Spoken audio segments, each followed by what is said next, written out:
President back in Washington tonight amid bipartisan praise over the last 24 hours for, as you heard, they're walking away from his summit with Kim Jong Un, calling it the art of the no deal. Here to talk about that tonight, Christian Whitten, former senior advisor in the State Department, Fred Fleitz, former deputy assistant to Donald Trump, and David Tafuri, former foreign policy advisor to the Obama campaign. Welcome to all of you.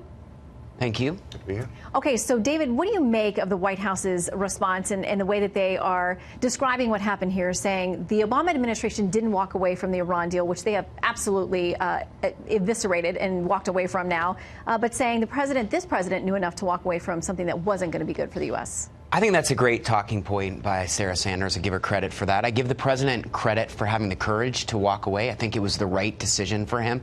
But I think we also have to recognize that this summit was a failure. We accomplished nothing from this summit. And unfortunately, we gave Kim Jong Un something, which is he got to sit next to the president. He got a photo op with the president. And it further legitimizes and normalizes Kim Jong Un to be there with the president. And other countries look at that, and there's some symbolism there. And instead of us getting some kind of concession from him, we got nothing. I also disagree with the president when he suggests there might be a third summit. I don't see how he can go into a third summit without getting something first. The first summit was great. It was historic just because they met. But this second summit should have produced something, and without producing something, you can't have a third one. Okay, so Fred, obviously the supporters of the president, including people who aren't normally supportive of him, say they are praising him for this. They talk about the fact that there has been open dialogue, that the missile testing has stopped. We had some some people who were being held there in North Korea. They've gotten to come back. They're still highlighting the positives and saying the fact that there is ongoing conversation and nobody walked away and there wasn't a missile test today, they're counting that in the positive column. Well, I think that's right. I talked with the president about the North Korea situation about 10 days ago, and he said that the halt in nuclear testing and missile program is a big step forward. I think he's right. It's setting these programs back. This was an act of exceptional leadership to walk away. I've been involved in a lot of negotiations in my jobs with the CIA and the State Department. There's this temptation to say we achieved something so you can have the signing ceremony and pat yourself on the back. It's really difficult to walk away. There's something else going on here I think we have to think about. Why did Kim think that the president would go along with this bad deal? No one's talking about that. It could be Kim figured, look, we'll corner Mr. Trump. He'll agree to a terrible deal because he traveled all the way over here. But something else is going on.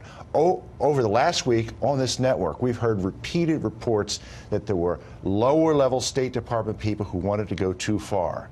And I think they telegraphed to Kim, maybe directly to the government, that the president was more flexible than he really is.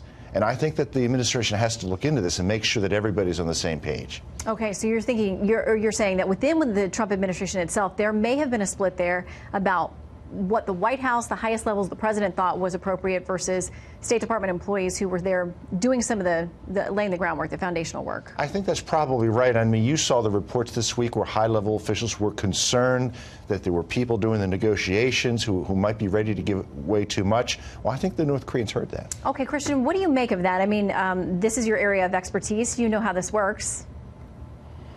Yeah, I don't know. I think actually the U.S. team was fairly unified. I think it was very clear we were going to walk away if we didn't get much. Shuttering Yongbyon, incidentally, is something the North Koreans sold to us before. They sold that to us in the Bush administration. We got suckered. They charged us $2.5 million for some dynamite to blow up an irrelevant cooling tower, and then restarted Yongbyon. Incidentally, the purpose of Yongbyon, which is what they offered, which is what Kim offered to Trump to shut it down, is to produce plutonium for weapons. And they've already produced enough plutonium for a lot of weapons. So even if Yongbyon goes away tomorrow, it's not much. So it was smart for Trump to walk away. One historical analogy is the Reykjavik summit, where Ronald Reagan was meeting Gorbachev, and they were originally supposed to meet to talk to about eliminating some nuclear weapons.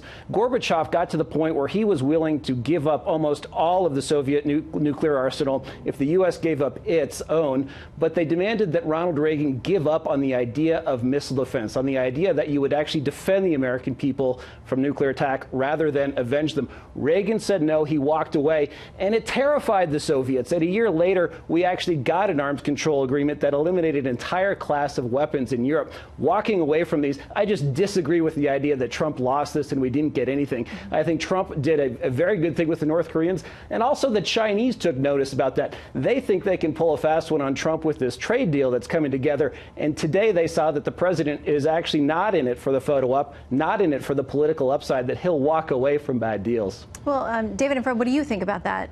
The fact that the president telegraphed strength and the fact that he wasn't going to roll over on this?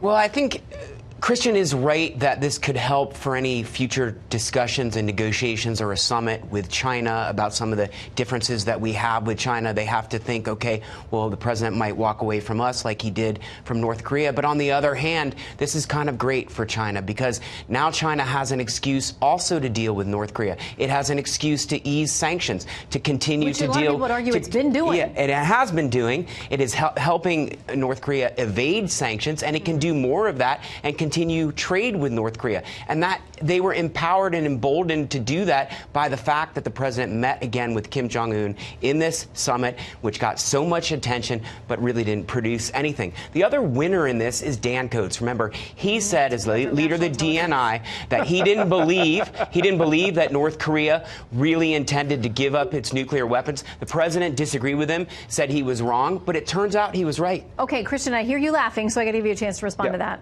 Well, yeah. So Dan Coats, who's the head of our $50 billion a year intelligence bureaucracy, says, oh, maybe North Korea doesn't want to give up its weapons, and maybe Russia is bad, and maybe Iran is also bad. I mean, I would be happy to produce that irrelevant assessment for only $25 billion. I'll give him a 50% discount.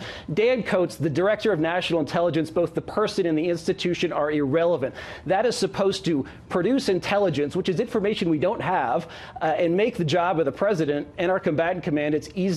And what he did instead was just recycle a bunch of obvious truths. Yes, North Korea would like to hold on to its nukes. Yes, they're going to drive a hard bargain. They beat the Clinton administration. They beat the George W. Bush administration. They're good negotiators. This is obvious. You don't need to pay intelligence bureaucrats $50 billion a year to produce this. But you know what? Donald Trump has done better than those two other administrations. Right. We got to leave it there. Unfortunately, we're out of time. Okay. But this issue is far from settled, as we know. So if you'll all come back, we would love to have you back because Korea is, in this North Korea situation, not done yet. Thank you all. Thank you.